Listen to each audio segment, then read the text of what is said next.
अस्सलाम वालेकुम स्टूडेंट। सी लैंग्वेज के एमसीक्यूज़ के लेक्चर नंबर 1 के साथ मैं हूं मकबूल हुसैन। आज के लेक्चर में जो हम एमसीक्यूज़ डिस्कस करेंगे वो है data types and storage classes. यानी सी लैंग्वेज में डाटा टाइप्स कौन कौन सी होती हैं, उसके एमसीक्यूज़ जो हैं वो डिटेल से डिस्कस करेंगे। तो ये सबसे पहले देखते हैं। यानी पहला MCQs, who invited C language, यानी सी लैंग्वेज जो है वो किसने इनवाइट की है। तो उसका जो 4 आंसर हैं, तो इसमें से जो ट्रू आंसर है वो सी है, यानी डैनिश रिचर्स जो है उसने सी लैंग्वेज जो है वो इंट्रोड्यूस करवाई थी। नेक्स्ट हम देखते हैं आइडेंटिफाई रॉन्ग सी कीवर्ड्स बिलो, यानी ये जो कीवर्ड्स लिखे हुए हैं इनमें से जो रॉन्ग कीवर्ड्स है वो कौन सा है। लेकिन सबसे पहले ये बताता चलूँ कीवर्ड्स होते क्या हैं। यानी प्री डिफाइंड फंक्शन जो किसी भी लैंग्वेज के अंदर होते हैं उन्हें कीवर्ड्स कहा जाता है। वो बिल्ट-इन फंक्शन होते हैं, उसमें आप किसी भी किस्म की चेंजिंग वगैरह नहीं कर सकते। तो सी लैंग्वेज में आमतौर पर 32 कीवर्ड्स हैं। तो इसमें देखा जाए तो यानी ये देखा जाएगा कि भी यानी कौन कौन से कीवर्ड जो हैं वो रॉन्ग है। यानी इसमें से यानी 4 की, तो इनमें से एक जो है वो गलत है। तो वो कौन सा है जी? वो डी जो है वो गलत है, क्योंकि हमारे पास 4 जो है वो भी कीवर्ड्स है, लेकिन जो एक्सटर्नल या इंटर्न जो है ना वो कीवर्ड्स नहीं है। ठीक है, तो इसलिए जो है ना बाकी सारे कीवर्ड्स हैं, सिवाय जो इंटर्न जो है ना वो कीवर्ड हमारा नहीं है। बाकी सारे जो हैं वो वैलिड कीवर्ड्स हैं। अब नेक्स्ट देखते हैं, यानी फॉर्मेट आइडेंटिफाई, यानी मॉड्यूलस डी जो है वो it is also use for the data type, वो किस लिए इस्तेमाल होता है। तो इसमें देखा जाए तो यानी 4 किस्म के हम आमतौर पर डाटा फॉर्मेट आइडेंटिफायर इस्तेमाल करते हैं। पहला मॉड्यूलस डी है जो है वो इंटीजर के लिए इस्तेमाल होता है। इसके अलावा मॉड्यूलस एफ है वो फ्लोट के लिए। इसी तरीके से मॉड्यूलस सी जो है वो करैक्टर के लिए इस्तेमाल होता है, लेकिन सिंगल करैक्टर के लिए। और इसी तरीके से मॉड्यूलस जो है वो डबल कोटेशन में जब लिखना और वो मॉड्यूलस एस के लिए इस्तेमाल होता है। उम्मीद है ये आपको समझ आ चुका होगा। नेक्स्ट हम देखते हैं 4 MCQ जो है, how many keywords are there in C language. तो जिस टाइम मैंने अभी बात की कि भी सी लैंग्वेज के जो कीवर्ड्स हैं ना वो 32 हैं। तो इसका आंसर जो है वो बी है, यानी 32 कीवर्ड्स हैं टोटल।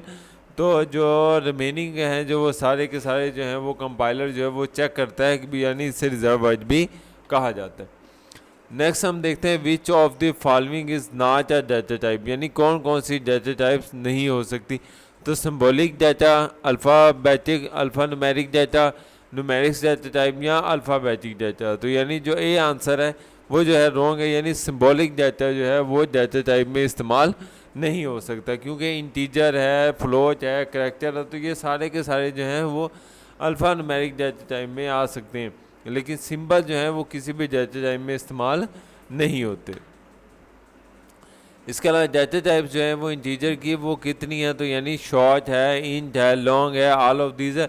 तो ये सारी की सारी जो है वो इंटीजर डाटा टाइप में इस्तेमाल होती हैं। बस डिफरेंस जो है वो सिर्फ साइज़ का होता है, क्योंकि शॉर्ट और इंट का साइज़ एक जैसा होता है, लेकिन लॉन्ग का साइज़ जो है वो बकदरे इंट की निस्बत ज़्यादा होता है।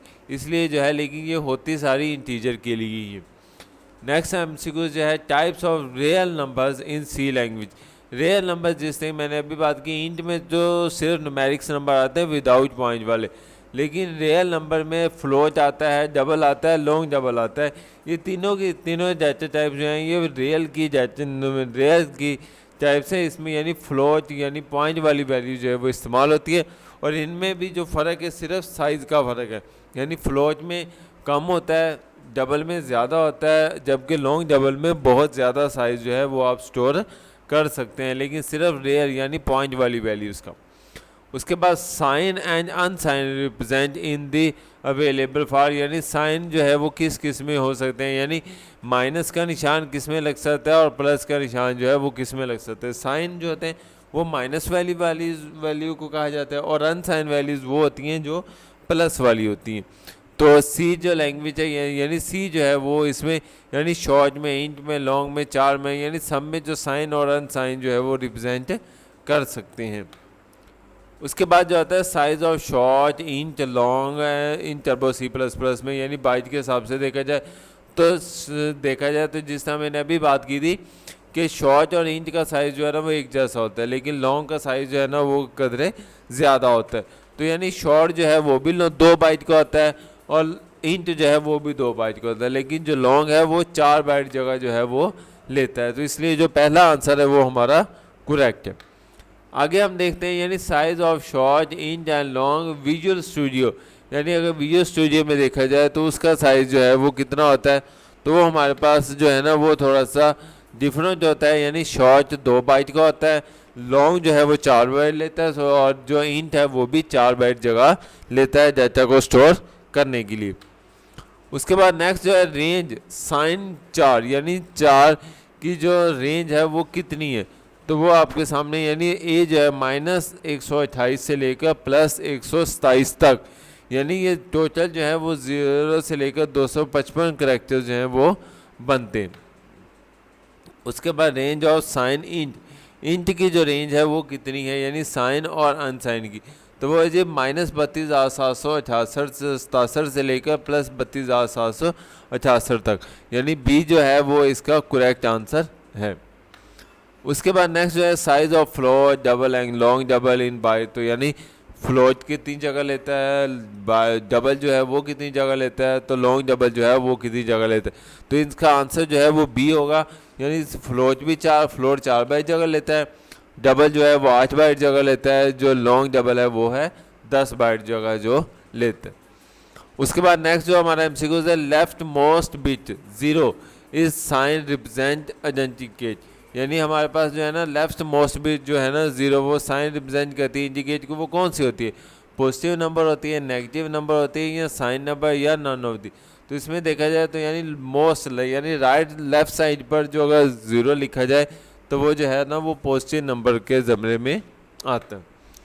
नेक्स्ट एमसीक्यूज है if you do not specify a storage class for a variable, अगर हम किसी भी यानी स्पेसिफिक यानी स्टोरेज क्लास वेरिएबल में नहीं देते तो फिर वो क्या होती है, यू गेट कंपाइलर है, यानी वो कंपाइलर एरर होगा, यू गेट कंपाइलर वार्निंग, यानी कंपाइलर जो है वार्निंग दे देगा, या आउटपुट जो है वो हमेशा खाली आएगी, या इसमें से कोई भी जवाब नहीं आएगा। तो इसमें जो है ना यानी नन ऑफ दिस, इसमें कोई जवाब भी नहीं है, क्योंकि एक्सप्लेनेशन में yes even if you do not specify a story class for a variable automatic story class is applied, यानी अगर आप कोई भी स्टोरेज क्लास नहीं देते तो कंपाइलर जो है खुद ब खुद जो है वो स्टोरेज क्लास अप्लाई कर देते हैं। उसके बाद what is C storage class, C storage class होती कौन सी है, तो ये सारे के सारे एमसीक्यू जो है यानी ये सही है। यानी C storage decide where to or which memory storage of the variable, यानी वो जगह जहाँ पर वेरिएबल की वैल्यू जो है वो मेमोरी के अंदर स्टोर की जाती है। इसके अलावा स्टोरेज क्लास डिसाइड करती है what is the default value of the variable, यानी डिफ़ॉल्ट वैल्यू जो है अगर हम नहीं देते तो खुद ब खुद जो वैल्यू है वो कौन सी स्टोर की जाती। 17 एमसीक्यूज है every C variable must have, यानी हर सी वेरिएबल के अंदर क्या होता है, डाटा टाइप होती है, स्टोरेज क्लास होती है, यानी या सी दोनों होते हैं, या इनमें से कोई भी नहीं होती। तो यानी सी वेरिएबल में दोनों चीज़ें होती हैं, यानी डाटा टाइप भी होती है और स्टोरेज की क्लास भी होती है। उसके बाद what is default C storage class for a variable, तो वो कौन सी होती है, यानी हमेशा जो सी स्टोरेज क्लास जो है वेरिएबल में कौन सी होती है, वो हमेशा ऑटो होती है। नेक्स्ट एमसीक्यूज है what is the output of the program, यानी इस प्रोग्राम की आउटपुट कौन सी है। तो सबसे पहले देखा जाए तो हैश इंक्लूड स्टूडियो डाटा चाहे इंट मेन है, उसके बाद प्रिंट एफ जो है ना वो हेलो बॉस है, ठीक है। अब डबल कोटेशन के अंदर जो चीज़ लिखी जाती है सेम टू सेम वैसी ही जो है ना वो स्क्रीन पर प्रिंट होती है। तो इसमें देखा जाए तो अब देखो हेलो बॉस, ये देखो जो ए है डॉट भी लगा हुआ है, इसका मतलब ये क्वेश्चन जो है वो सही है, बाकी सारी तीनों जो है वो गलत है। तो हमारे पास सॉरी इसमें जो एरर आया है वो कौन सा है, यानी प्रिंट एफ है।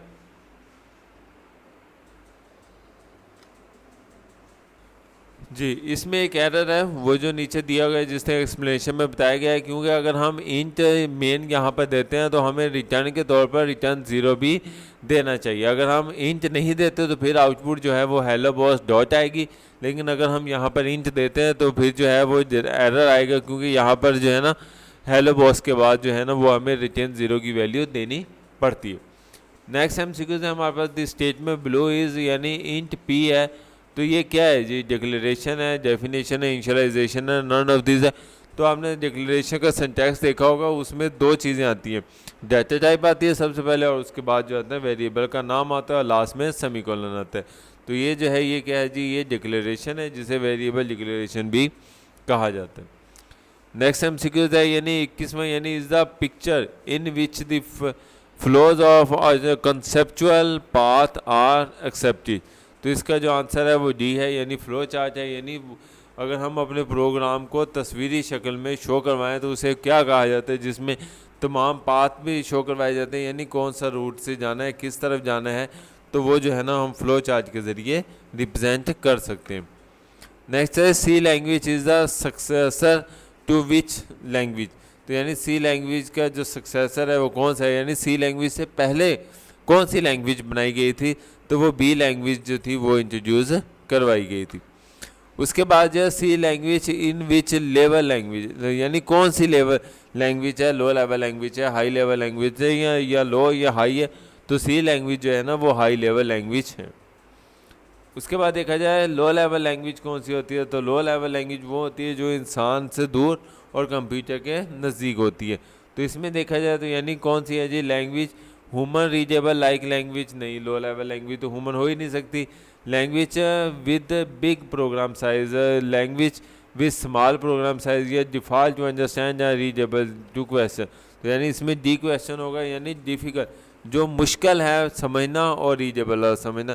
क्योंकि मैंने अभी बात की थी कि यानी वो लैंग्वेज जो कंप्यूटर को आसानी से समझ आती है और इंसान को आसानी से समझ नहीं आती, वो लो लेवल लैंग्वेज कहलाती है।